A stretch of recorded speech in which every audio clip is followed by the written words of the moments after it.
Vatican. The first hour, we're going to hit the Vatican and alien disclosure. Tom sent me an email, and based on Donna's response, that's where the interest lies, and we'll, as usual, all gain an infinite new understanding of this amazing research and what we're going to basically be looking forward to in the very short period. Hi, Tom. Hey, Steve. Great to be back on the show with you guys again. Always my absolute pleasure. It humbles me to get to be with great minds like yourself and to be able to have these conversations concerning the Vatican, the alien connection, what, if anything, it has to do with the arrival of Petrus Romanus. And you're right, and Donna was right. And I would say probably at least 10 to 1, Steve, and we got a lot of follow-up email following that last show that we did when Chris Putnam was on with us, and 10 to 1, it had to be people wanting to know more about the sources that I was citing concerning the Vatican, and of course Donna had to create just kind of a copy and paste email to send to all those people that wanted to go for themselves and read those documents about the Vatican's position on ET and how that might change religion, and we'll be talking about all that tonight. I will give you an update. We heard just today that the books Petrus Romanus are shipping today, so we're hoping by or before the 15th that we will have those in the warehouse, in our local warehouse here in Missouri, as well as the 2 warehouses for the distributor. And this book has already broke all sales records, all previous sales records for our distributor on pre-sales of a book have been broken by this book, Petrus Romanus. And so that illustrates the interest around the world that people have right now, the questions they have, Steve, for the kind of issues that you are brave enough to tackle. The people are there that have the questions, want to know what's going on in the world. Well, again, Tom, I think it's very telling and truly compelling that years ago, even discussion of aliens would have been relegated and delegated to the realm of deliverance and the rites of exorcism. Now it seems like what is absolutely mind-boggling in the years that you and I have been doing talk radio together, me interviewing you, the thing that's fascinating is the acceleration. Now, you know me, I like to go to the bottom line. Let's start out with the alien disclosure and how that's going to affect mainstream Catholics, because it's already a given that the Vatican has its own intelligence. They have their own telescopes. They know what's going on. They have been briefed. They're clued in. But how will they sell it, Tom Horn, to the faithful who, as I said, would basically consider this stuff of the devil?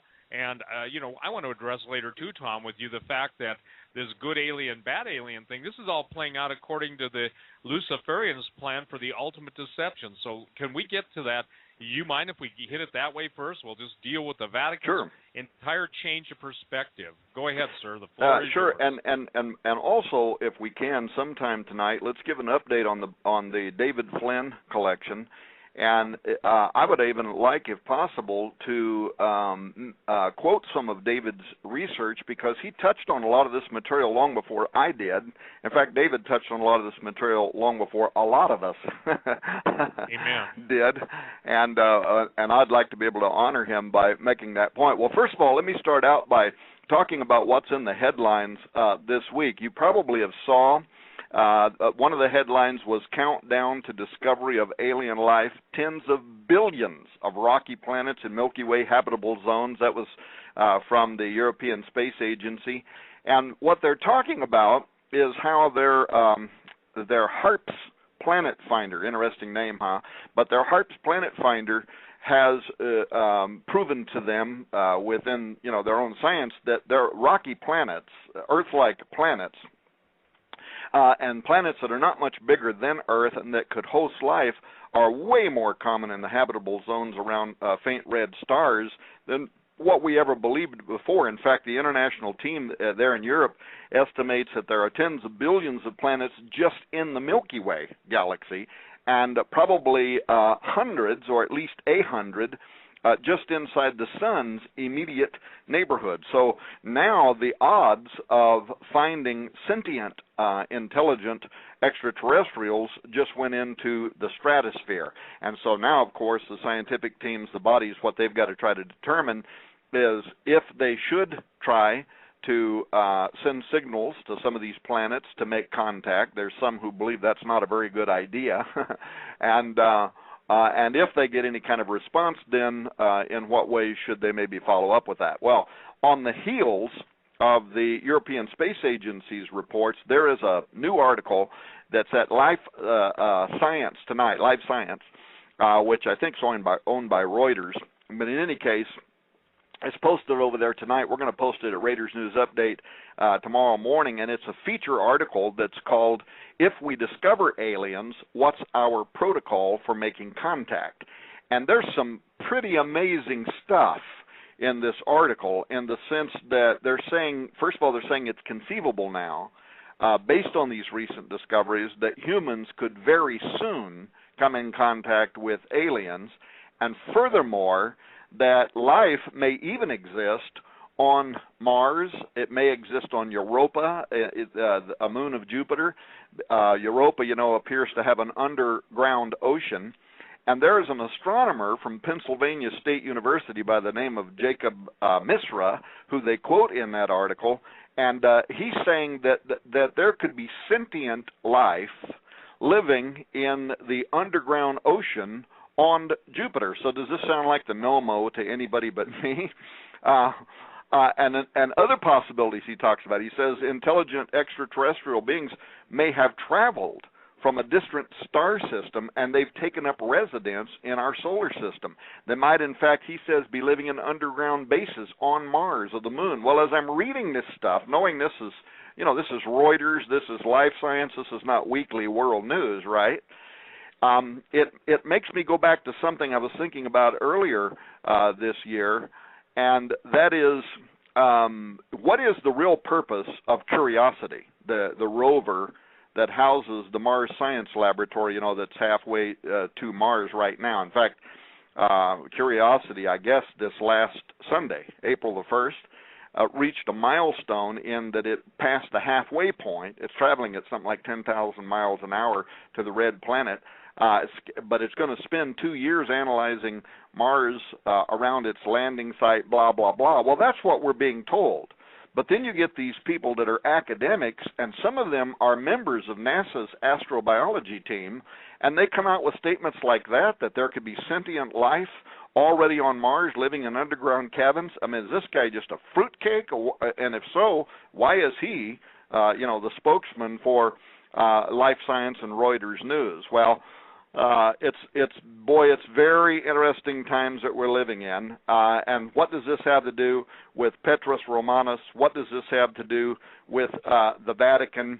I'll tell you something that I haven't talked about this on radio anywhere, Steve. But this, from the beginning, this has been one of the creepiest ideas surrounding the arrival of Petrus Romanus, the false prophet, and any possible connection to the alien agenda. And this came to me when we were doing this research. Was there, related to Malachi Martin's vow, that an occult ritual was performed in 1963 at the Vatican and Target Chapel in South Carolina, involving a woman for the purposes of pregnation, or possibly there was a young priest for the express purpose of instilling something within him or those priests that were there. But the whole purpose of it was to enthrone Lucifer over the Vatican, according to this Jesuit priest. And that all of that was connected in another book by Malachi Martin to a final conclave that would bring to the throne of Peter a pope under the control of Satan, the false prophet. And of course, according to the prophecy of the popes, the final conclave is the one following Benedict, which right now, according to the Vatican's own news sources, the College of Cardinals are preparing right now for the conclave that will elect his successor. But here's the creepy part of this, was in this ritual that Malachi Martin brought up. And if you read his books and his descriptions, there are parts of it that sound almost identical to alien abduction descriptions. You know how that some of the best researchers into the field of alien abduction have often made parallels to dark occultism, right? Absolutely. the rituals, the use of blood, the use of genetics, the use of menstrual fluids, the things that they do in occult black magic and in the black mass, and in some of Malachi's descriptions, sounds eerily like some of the same activity that happens in alien abduction phenomenon. And it came to me one day that the Vatican's interest right now in alien intelligence, and if you remember, who was it? Was it Balducci? It was one of the Catholics' own bishops some years ago who said that the Vatican was already in contact. Remember that? Was already interacting. You remember who I'm talking about? Yes, I do. And you and I spoke of that years ago on the radio. And it's my contention, Tom, just to basically parenthetically insert something into this. Look, they already are in contact. We already have them, not on Mars or the moon. And somebody said, well, you know, Steve, it's not very far if you can make it to the Mars from some exoplanet to jump into the Earth's atmosphere or jump into the Earth's oceans. And Tom, over the years that I have been on talk radio and even before that writing about this stuff, I can't tell you how many people I've personally talked to that have been in the most secret government programs, including Phil Schneider 5 days before he was murdered, a guy by the name of Tex Armstrong who absolutely validated everything that I'd ever been told, and multiple generals and multiple intel agents. But you know what the common thread was in all these guys? They said it was something so not what you'd expect from intergalactic or interplanetary visitors. He said the occult emanations. He even told me about one guy that was present at Dulce, the underground base at Dulce, who was a Christian, and when he saw some of these entities in person now, he rebuked them in Jesus' name under his breath. And listen, a general told me this, active duty, no, you know, friend of a friend of a friend of a friend. And they absolutely, the aliens demanded that no, this is interesting, Christians be present at Dulce when they cut their deal. And Dulce is just one of many alien hives that exist. So, saying all that, what I'm just saying is they're already, to amplify what you've said, look, they're already, they've met with the ambassadors. So the whole plan is, Tom, how do they, number one, as Catholics and as basically the keepers of the faith, how do they leak that into their believers? And obviously there are different Catholics, the old school Catholics versus the new school. So, and this isn't just a Catholic issue. This is a total deception of the whole world issue.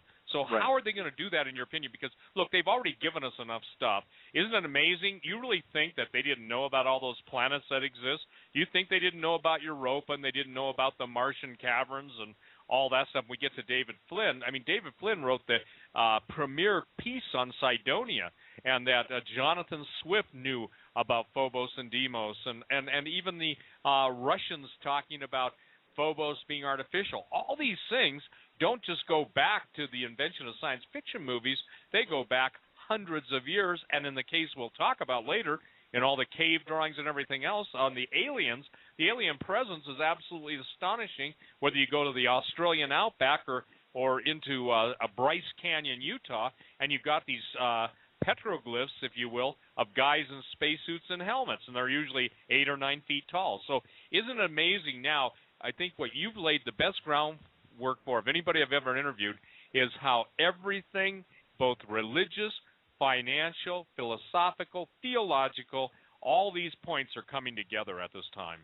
And don't you think that, given what we know, and also, I guess, what we could suspect, that there would be reason to imagine that if, in fact, the Bishop of Rome, who said they were years ago that they were already involved in contact, interacting with, if you read, again, I'm not going to stay on Malachi Martin, but if you read his books, he was making a very specific case that there was an incarnation that was set to occur that would, in the final conclave, bring about an individual who essentially is not just under the control of Satan. He could even be, in some aspect, not like the Antichrist, but in some reality, kind of a Satan incarnate. In other words, something entirely different about him. And that came back to me when I got to thinking about how the best researchers into alien abduction note these occult rituals.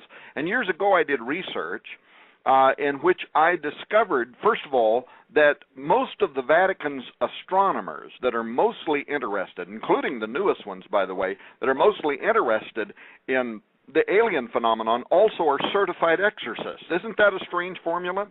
Absolutely. The guys who are most called or intrigued or whatever in dealing with demons happen to also be the very ones that want to be astronomers and make contact with this other intelligence. But in any case, I discovered a long time ago that the ancient records, if you go back, you look at the records of the incubus, the succubus, there was always this collecting of human sperm by these night visitors or fluids from women, and they would, depending on whether it was incubus or succubus, they'd use it to impregnate a female host or to have sex with a male host, and how that all of that ancient language is identical in many ways to the testimonies of those who claim contact, and sounds also very much like what Malachi Martin had said. There's another thing that we won't go into, but it has to do with the medieval stories about the devil's mark, and how, according to the ancient beliefs, the devil would mark his victims for identification, and his marks were, scratches on them from a talon, they believed back then. The little straight scars, odd spots, typically in their genitive areas, and same thing today. And what we now call alien abduction, we wouldn't call it the devil's mark, but you have the same kind of marks, the same kind of scratches. So something's been going on for a very long time, and it has an interest in creating. It has an interest in building a body or in altering a human body. And then, of course, the question is for what purposes? Now, the Vatican's astronomers, so to get back on the European Space Agency and the Vatican, they're really excited about these developments, or at least now they can admit their excitement. And I don't know if you know who Daniel Sheehan is. He's a graduate of Harvard Law School. He's a professor of world politics or something at the University of California. But in the 1970s, he's a Jesuit, I think, and he was the general counsel to the United States Jesuit Office of Social Ministry in Washington, D.C. But what's important about him is that not only is he an intellectual, but he was a special consultant to the United States Congressional Research Office project on extraterrestrial intelligence that had been ordered and set up by President Jimmy Carter. I don't know if you recall that, but he was a special consultant to them for the Jesuits. And now, with what the Vatican's been saying, between Jose Funes and all these guys out there talking, he's writing quite a bit, and he's reminding people that it wasn't very long ago, a couple of years ago, when the Vatican actually called together a bunch of academics at the Vatican for consideration of the philosophical and the theological questions posed by the discovery of extraterrestrial life. You remember that? It was, I think, 2009, and the Pontifical Academy of Sciences there in Rome, Italy, they convened this 5-day conference. There was something like 30 world scientists that went there to the summer residence of Pope Benedict XVI's grounds, and they in the Pontifical Astronomical Observatory.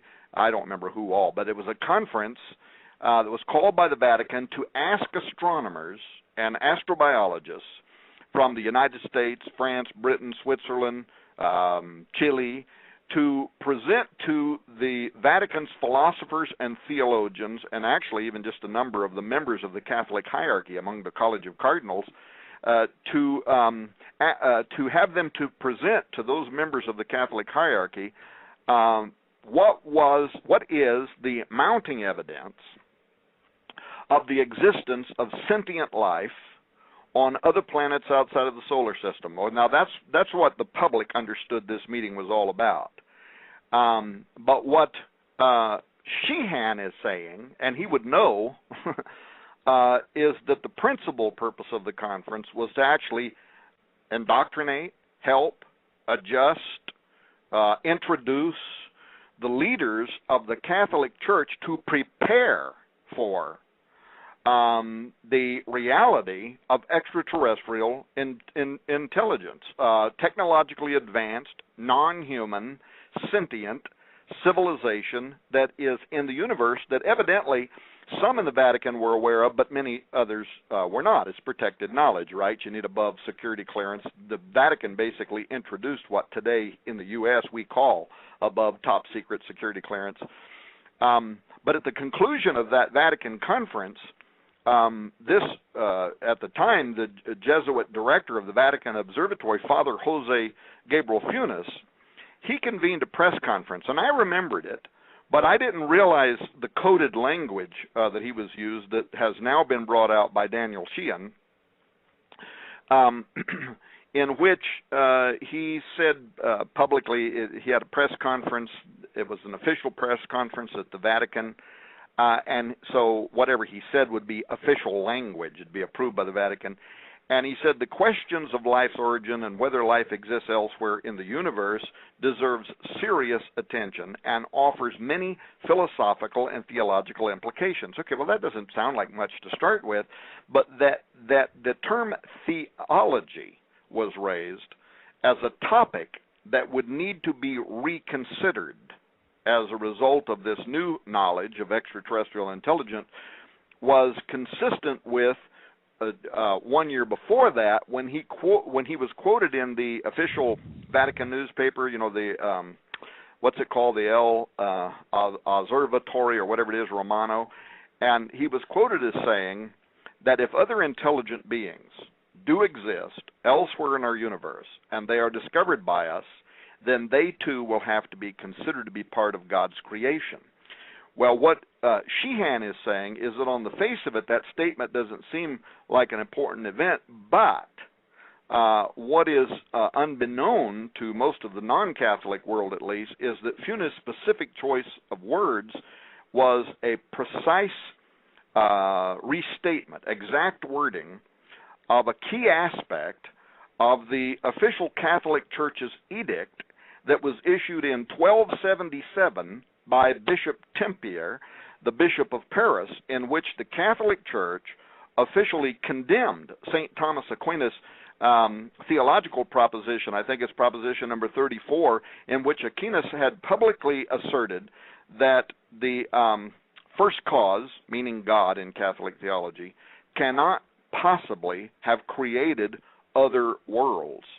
That was officially condemned by the Catholic Church on the specific grounds that it would set limits on God's creative freedom and the idea that God might have other sentient creatures living in other places. Well, the precise words are those that were deliberately used by Father Funes in 2008. In other words, Funes was sending a specific message that the bulk of the world, guys like me, we would never catch what he had just done.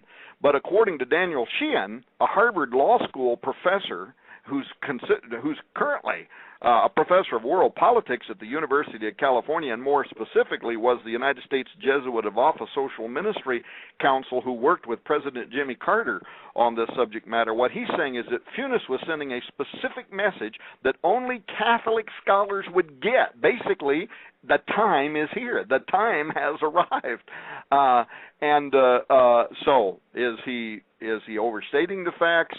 I don't know. But to announce this new official policy of the Roman Catholic Church acknowledging the likelihood of the existence of extraterrestrial life elsewhere in the universe in 2009 seems really suspicious to me.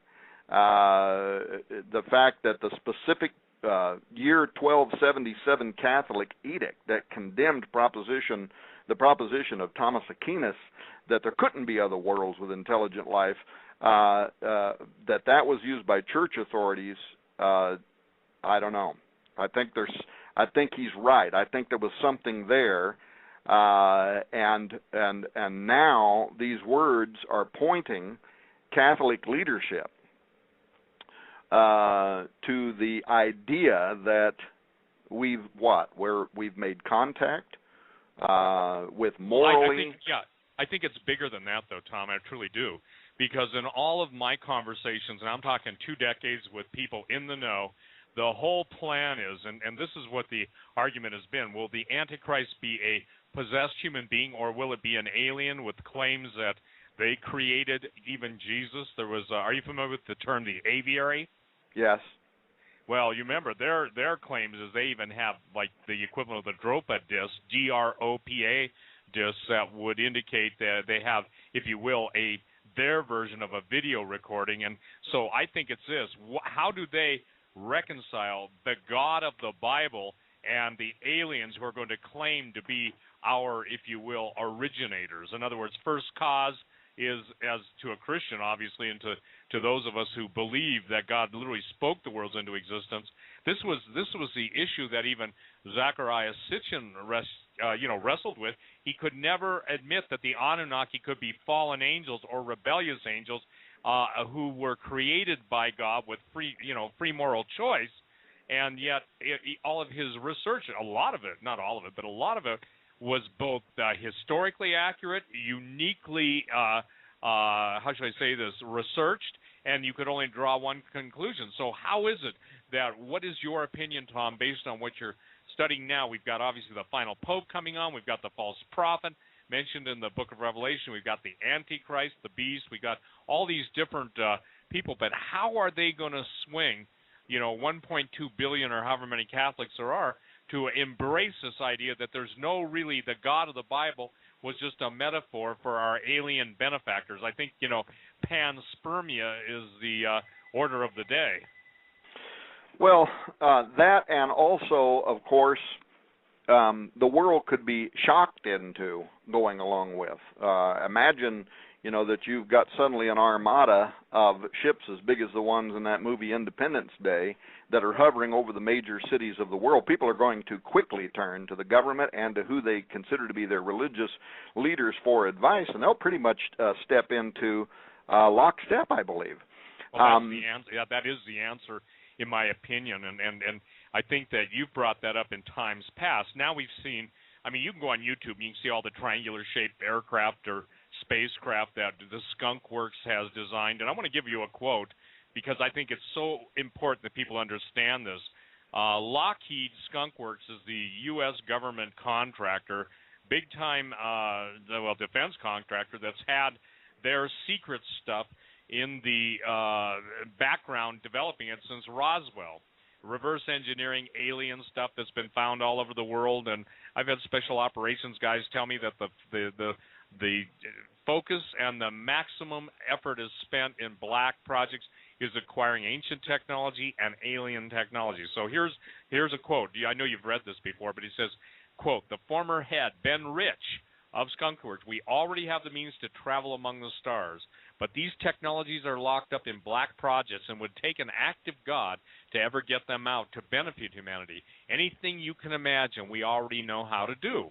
Now, this is the guy that was head of the most top secret, most, if you will, alien, when I say alien technology was their forte, reverse engineering it.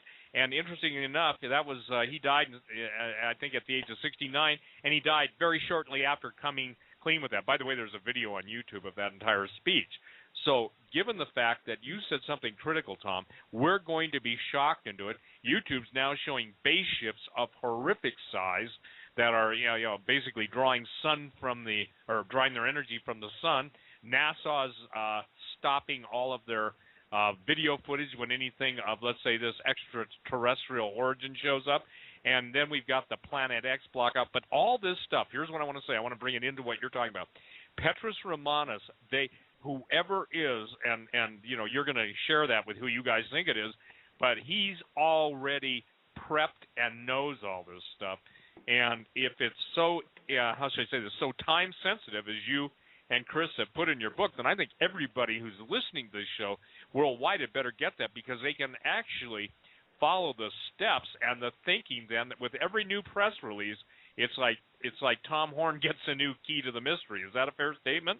Yeah, I mean, and the keys to the mysteries are coming so quickly now that it's almost impossible to keep up with everything that's happening. I mean, just on the one subject alone of what's going on in Rome right now, what's going on at the Vatican. If you watch Raiders News Update, we've hardly had space on the website to include any news other than what's coming out of Rome. And by the way, that includes tomorrow morning as well. There are two of the Vatican's theologians that have come forth now. They've published two different books. One's called The Pope's War. The other is called Obedience and Freedom. They're both in Italian, but you'll see the English story about those books at Raiders News Update tomorrow. And the headline is from Vatican Insider, so it's one of the most well-respected, thoroughly researched agencies that cover news on Rome. And the name of the article is When the Church Plots Against Itself. And there's a theologian for the church by the name of Matthew Fox. He's a former Dominican. And he says that Pope Benedict XVI is the primary author of a plot against the church to systematically destroy the freedom of the faithful and enslave them to the magisterium. What he's saying is really important, because his point is that both when he was Cardinal Ratzinger and also since he's been the Pope, in these secret, whatever they have, these rulings inside the Vatican where they rule for or against particular kinds of theological positions, he has consistently ruled against the theologians who are in support of changes to the church since the Vatican II Reformation. So again, we're not going to talk about that tonight, but that came up in the first show, that there is something very mysterious involving Vatican II that is involved in what's going on in Rome right now. And now for the first time we find out that, according at least to this one Dominican theologian, that Pope Benedict is right in the middle of ruling against the theologians who are for Vatican II, which means that there is a movement to try to restore some of the pre-Vatican II authoritarianism, and that is very much in line with what many of the Catholic scholars believe is implied by the name Petrus Romanus, Peter the Roman, that he will want to restore the original Roman authorities of the Catholic Church, which means the Catholic Church will be the universal church under the empire of Antichrist, and you're part of it or you're probably dead. So that's the implication from it. There's a second priest right now, and his is the one that's called Obedience and Freedom. Anyway, you can read all about it tomorrow. But so there's so much amazing stuff that's coming out of Rome right now, we can hardly keep up with it, and also report other things that I'm very interested in, like transhumanism, eugenics, what's happening in the genetics revolution, what's happening in prophecy in general, what's happening in the Middle East, what's happening with changes to the earth. It is a rapid fire. Well, when the Bible says that the time would come when the earth would literally reel to and fro, I mean, I had no idea that it would be such an explosion, such an acceleration, as Daniel said, of knowledge that people would be running to and fro. You can hardly keep up with it. Well, back to the question. That Funes said that that official disclosure of aliens was going to raise theological questions. That brings us to the next question, and that in what way will the Vatican, according to Funes and others, in what way will they suggest that our religious beliefs are going to have to be moderated, and evidently fairly soon, based on the disclosure or the revealing of alien intelligence? And there was something I did, and I invited you to be part of it a couple of years ago, Stephen. I don't remember why, but you couldn't be. But if you recall, in January of 2010, the Royal Society, the National Academy of Sciences out of the United Kingdom, they hosted representatives from NASA, the European Space Agency, the United Nations, the Office of Space Affairs from the United Nations. Anyway, it was their 350th anniversary celebration. And what they chose on their 350th anniversary to discuss was the detection of extraterrestrial life and the consequences for science and society. And if you recall at the time, Lord Martin Rees, who is the president of the Royal Society, but he's also the astronomer royal, he's the one that whispers all the esoteric information into the Queen's ear, he announced that aliens could be staring us in the face in a form that humans are completely unable to recognize. Now, talk about how you could write a book. What was he talking about? And what we did at the time was, we wound up with 20 hours of interviews, and we interviewed everybody from Jesse Marcel to the original investigators of the Roswell event, to theologians, to Chuck Missler, and like I said, I invited you, and I don't recall what it was, but I think you were visiting with your daughter maybe or something in California or something. But in any case, what does he mean? They're staring us in the face in a form that humans are unable to recognize. Now, I asked that question, by the way, of James Hughes, who was the World Transhumanist Association leader. He's now the leader of the IEET, which is the #1 think tank online for the transhumanist community, what he thought it meant. And, you know, he went into all kinds of stuff about, you know, there could be microbial intelligence that we think is dirt, and it's monitoring us. So he went into stuff like that. But what came back to my mind is, what if they're already here? They're already walking among us, and the reason we wouldn't recognize them is because they look exactly like us. Now, that's very strange. Some people would reject that entirely, but I wondered if that wasn't the astronomer royal's way of saying what he, in fact, believed. In any case, out of that whole 350th anniversary, and there was Nick Pope, we interviewed him, but he was also there during the hearings there at the Academy of Science in the UK.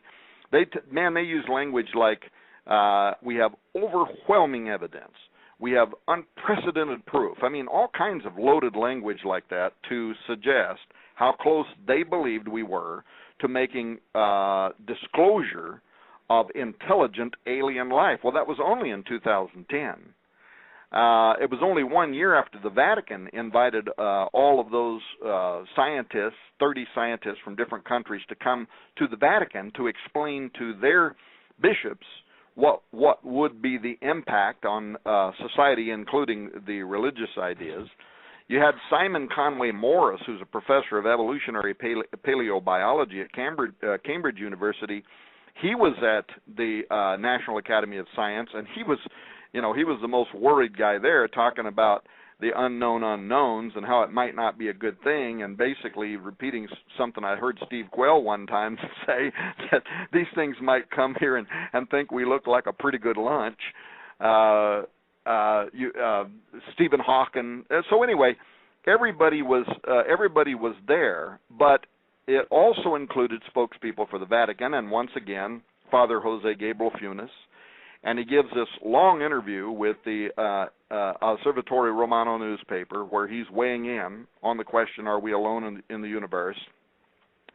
And he stated at the time that we are at a time now where there is a certain possibility, in fact, the chances are more likely than not, of intelligent life in the cosmos, and that nation, you remember when he said that notion would not contradict our faith? Yes. Again, what does he mean by that? Because definitely there are some people on the earth that the notion of intelligent life that is morally closer to God, morally superior to us, in the sense that they're not fallen and we are, that would definitely tinker with somebody's faith. There's a lot of people on the earth that are Christians, and it absolutely would contradict their faith. So what's he talking about? There is a kind of new faith that is coming, and it responds to the question of whether extraterrestrials would need to be redeemed or whether we would need to be evangelized by them, and that is becoming the common thread amidst much of the new theological discourse that is coming out of the highest levels of the authorities there in Rome that do work at the observatories and speak to the issue of astrobiology. Funes himself said his explanation was God was made man in Jesus to save us, but other intelligent beings may exist, and it's never been said that they would need redemption. In fact, they're in full friendship with their Creator, and by full friendship, he was again repeating how in the Vatican, the theologians now are accepting the possibility that an extraterrestrial species, I want to say exists, they put the word may exist on it, but that it is morally superior to man, closer to God than we are, and that as a consequence, they're coming. And when they come, they're going to evangelize us. In other words, they're going to better instruct us in our faith, and that's the reason why, going back over all these years, you keep hearing that redundant statement from guys like Funes and others from the Vatican who are saying, when disclosure is made, theology is going to have to be reconsidered. I don't know if I ever sent it to you, but 3 or 4, maybe it's been longer than that. I guess it's been maybe 8 or 9 years ago. Time is getting past me now in my old age. But Guy Consolmagno, he wrote his Brother Astronomer, Adventures of a Vatican Scientist, and I think I sent it to you. Yeah, and we've talked about that over the years. We really addressed that because Cosmologno basically told everybody what was going on, in my opinion. Well, and then on the last show, and this was what we got so much email on, is the paper that was written this last year by the Interdisciplinary what was published actually in the Interdisciplinary Encyclopedia of Religion and Science, but it was written by Father Giuseppe Tanzella-Nitti, and he's a member of the Pontifical University in Rome, so he's a member of the Vatican's deepest theological discoursers. And he explains in that article how mankind is going to be evangelized during contact with spiritual aliens, and every believer in God needs to prepare for it, he argues, because we are going to greet extraterrestrial civilization evidently pretty soon. We're going to admit they're extraordinarily advanced beyond us, more intelligent, more moral, whatever. And according to him, contact with these non-extraterrestrial intelligences are going to change our understanding between the relationship that we have with God and the whole idea of the gospel and Christianity and creation, and that when they arrive, it is not going to immediately oblige Christians to have to renounce their faith in God, but that very soon the renunciation will come because they're going to present religious content. Now, what does that mean again? You said a moment ago they've got their own Dropa stone. They've got what? Some kind of high-tech type video that depicts Christ. And what's Jesus going to tell us? I'm an alien. These are my brothers. They're here. Who knows what any of that could possibly mean? But what Tanzella-Nitti says is that once the trustworthiness of the information is verified, what does that mean? How could we verify the trustworthiness of information that is brought to us from an extraterrestrial intelligence? Why in the world is a guy who is part of the Pontifical University in Rome talking about this, and why is it being published in the Interdisciplinary Encyclopedia of Religion and Science? We're talking here, folks, about peer-reviewed information, as it were. So these are not Johnny-come-latelys. What in the world is it that they're trying to say? What is it that they're trying to prepare mankind for?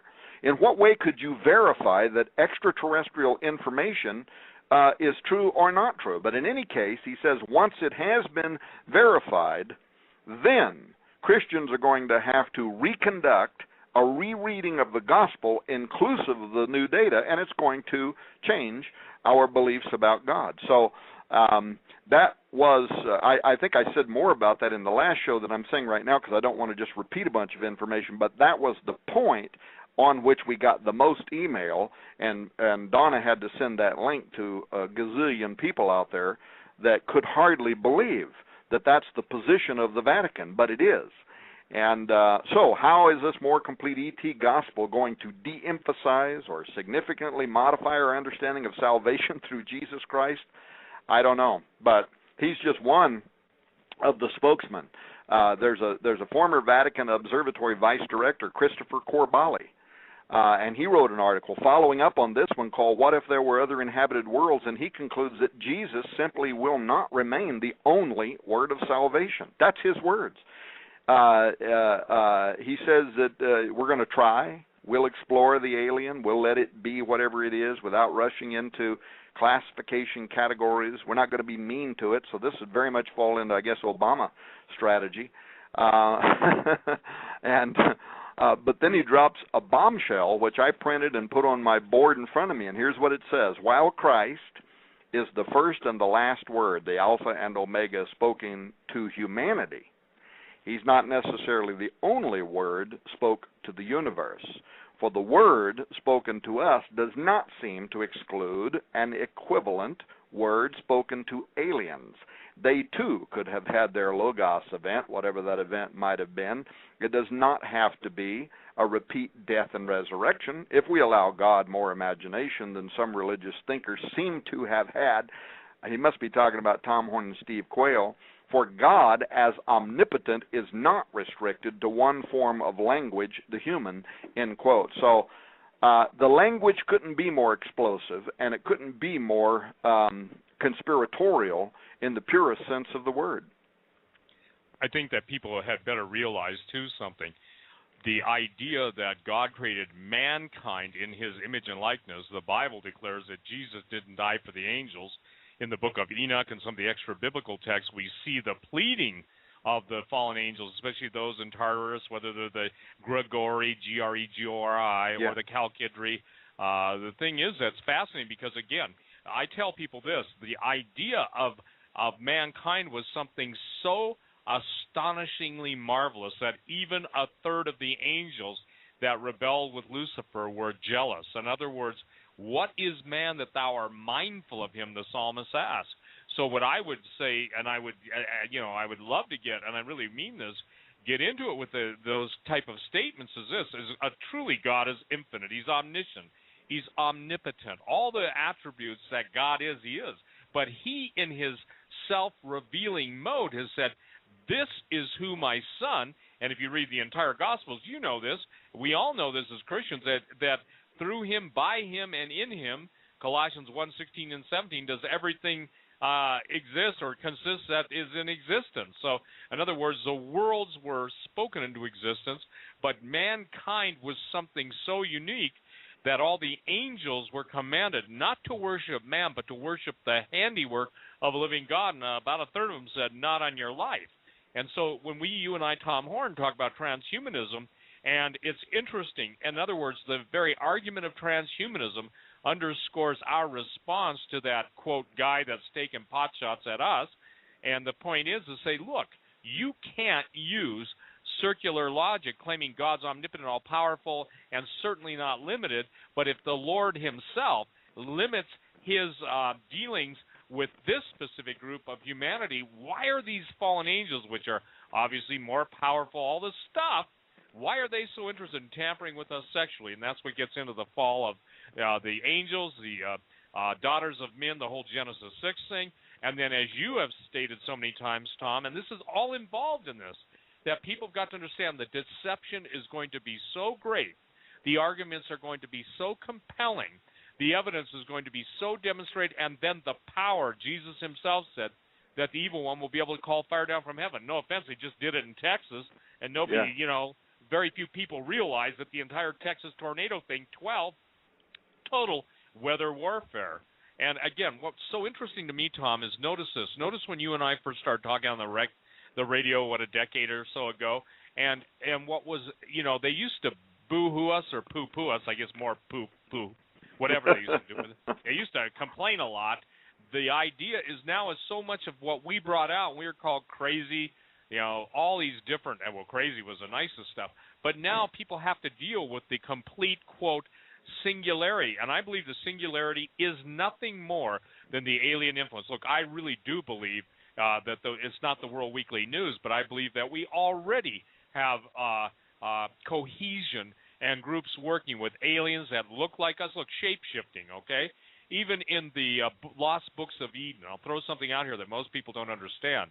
the lost books of Eden and the writings attributed to Adam. Look, I think some people think that Adam was just some illiterate hick that didn't know how to read or write. If the guy could name every single thing just by nature, Adam was tuned into the mind of God. So instantly, if you would, he shared in the marvelous omnipotence of God as God allowed him to. I mean, if somebody's being created in the image of God, God's not going to say, listen, I limit your IQ to 150 and because I don't want to feel threatened.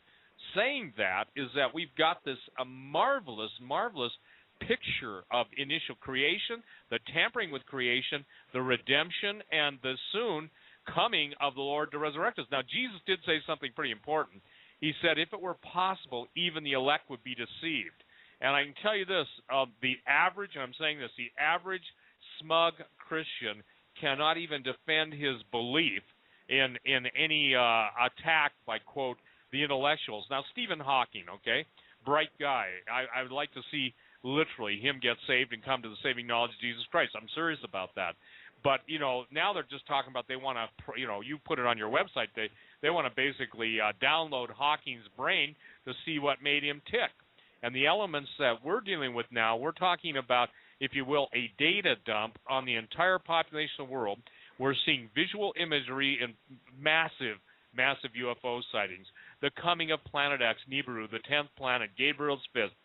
We're seeing the upheavals and everything. And I can just tell you this, it doesn't take a rocket scientist to know that in the geologic realm, the geologic equivalent of Hegel, the dialectic would be you generate earthquakes, you generate volcanoes, and all of a sudden you just flip your fingers, snap your fingers, and then obviously somebody's turning off what's causing that stuff to happen. And you just wowed most of the planet. So the technology, the singularity, all these things we're talking about, Tom, ultimately, and this is what David Flynn did, and maybe in the next hour, we're just about at the top of this hour, we can talk about some of the amazing realities. I talked to Mark, David's twin brother, and I said, Mark, I prayed about the situation. It broke my heart. I'm saddened. It's just a great loss, and I mean a great loss, of one of the most beautiful men that I've ever met in my life, and also, in my opinion, and I know you share this, a man whose mind was really beyond most of our ability. It was his graciousness that brought us into his realm. Now, ladies and gentlemen, I fear God too much to flatter any man. But as Tom will tell you, and I will tell you, there was something so heavenly gifted to that man. And I've heard so many criticisms, and these are my words, and I'm serious, of how should I say this, mentally challenged individuals who could not come up with a basic formula for baby soup or whatever, baby formula, ingredients for baby formula, taking this guy on. And Tom, you brought up a wonderful statement to me on the phone and through emails that he's probably the most ripped off guy that's ever written anything, and people have built entire books never giving him attribution. And it's not that he would have wanted or even cared so much, but it's that they're deriving the wrong, they're using his data and coming up with some new age or bizarre thing that he never met. And David stayed true to the Scripture. He stayed true to his God. He absolutely loved Jesus. And ladies and gentlemen, I would sit with him for hours, and he would blow my mind, but he was in another dimension. And I believe that the Lord took him home, because at that point, I believe God said, David, your work on earth is done. Come up yonder, or come up hither. And I'm not saying that to rationalize, what is the hard thing about losing a loved one. I'm just telling you, ladies and gentlemen, he was a gift to the church. Newton was considered the father of modern science. There has been nobody like him yet. And yet God in his majesty chose to give David Flynn the understanding of the code that had escaped Newton. Newton was there. He postulated about it. It really bothered him, but it was sealed up, Tom. And now I think the things that you're talking about and you're writing about and we're talking about are those things that Daniel probably saw in Technicolor, but they were sealed up until the time of their introduction. And I think that's why we're on, whatever is the date today, the 4th of April, and we're telling people, because I've noticed this, that when God puts us on, it's usually to have pre-countered some really disturbing information that's going to come out there. And we'll get our flack that we're just, I love it, barbaric, locked in a barbarous religious time. Well, I don't think there's so much about barbarous, but I can tell you this: the future that they're promising, it may be sugar-coated, but it's like swallowing a milkshake with razor blades, that each razor blade then turns on some nanomotor and just devours you from the inside. So saying all that to say is that David talked about what you are talking about now. Obviously, he knew what was coming. And, you know, you want to just address that? We've got about 5 minutes because, or we can go into the next hour without even stopping. But I think that people don't understand. You published Temple at the Center of Time. You published some of the most concise and insightful essays, which, by the way, are going to be in his anthology. What, you know, just absolutely, as his publisher, as his friend, and as someone who was equally amazed at his God-given genius, you know, you've got to sometimes shake your head when you see everybody and their dog. And I'm telling you, some of these people that have ripped him off, they should have flea collars and they should repent. But the point is, those are my statements. Don't get mad at Tom for those. The point is that you know, and forgive me, you know that you know, and I know that we were graced with an extraordinary individual given supernatural revelation from the throne. And it's almost like where David left this earth at that point, it was not yet time to go the next step. I'm convinced he knew some stuff, and he was waiting for the right time, and God said, David, it's not time. Come home, you know. That's the only thing I know in my spirit. Well, you've raised actually several things I'd like to respond to, but let's go to the break, and after the break, if I can have permission to do so, I'd like to respond to a couple of things. David Flynn, but also some of the stuff that you were talking about, some of these mental midgets that are operating at full steam right now, that are highly critical of people like you, me, David Flynn, Chuck Missler, any of the rest of us that are out there trying to open the world's eyes. Gentlemen, before we take this break, folks, if you're just tuning in, this is episode 622. We've got Steve Quayle and Tom Horn tonight as our special guest. And, gentlemen, I'd like you to give out your contact information and tell people how they can get in touch with you. Go ahead, Tom. Well, the easiest way to get a hold of me is just a Raiders News Update at gmail.com. The website, of course, is raidersnewsupdate.com. And, Tom, the new book, Petrus Romanus? Yeah, Petrus Romanus, the final pope is here. It's, of course, you can get it anywhere, but I want people to know, maybe we'll have a chance to say something about this. On the 24th, or is it the 23rd? Yeah, I think maybe the 23rd of April, we're going to give away a huge library on DVD. And this is everything from ebooks to audio files to movies to huge libraries, actually, of books. But we made a deal between us and Survivor Mall where we're going to be giving that away free if people buy that book from Survivor Mall. But they can get it anywhere. It'll be in bookstores. It'll be at Amazon. The name's Petrus Romanus. The Final Pope is here. But know that if you see all that big advertising, and actually there's an ad on the front of Steve Quayle's website right now, too, that's advertising. You click on it, you go to that website. Just know that when you see all of that free material, you're not going to receive that if you buy the book at Amazon. Now, as a publisher, I don't care where you buy it because it's from my distributor anyway. But that one option for the free libraries, that's from Survivor Mall only. That's their deal. All right, and Steve?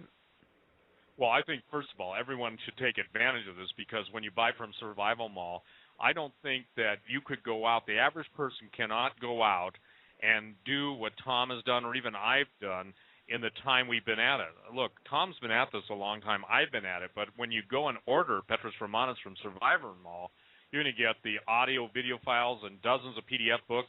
And the point is, I'm telling you, this is a work, how do I say this? It's precept upon precept. We're trying to provide everyone a foundation to understand the eternal ramifications of even seemingly harmless news articles or something says, that's just all that crazy stuff about the Vatican or all that's crazy Tom Horn and Steve Quayle about giants. The bottom line is we're sharing with you the fruit of our labor and investigations because most of you simply cannot do it.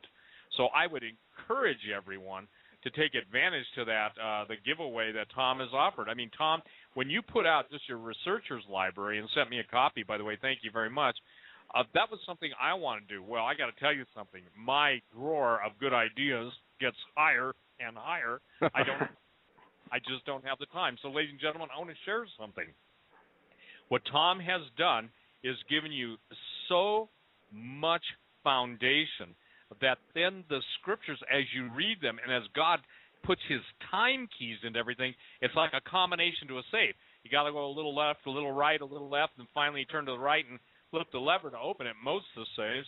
The idea is that you have to understand to apply yourself, because and here's the thing: if everyone listening to this show would become more studious and student-like, instead of sitting and I know, Bruce, you have a chat room, and I'm not a fan of those, but you got them, and that's okay.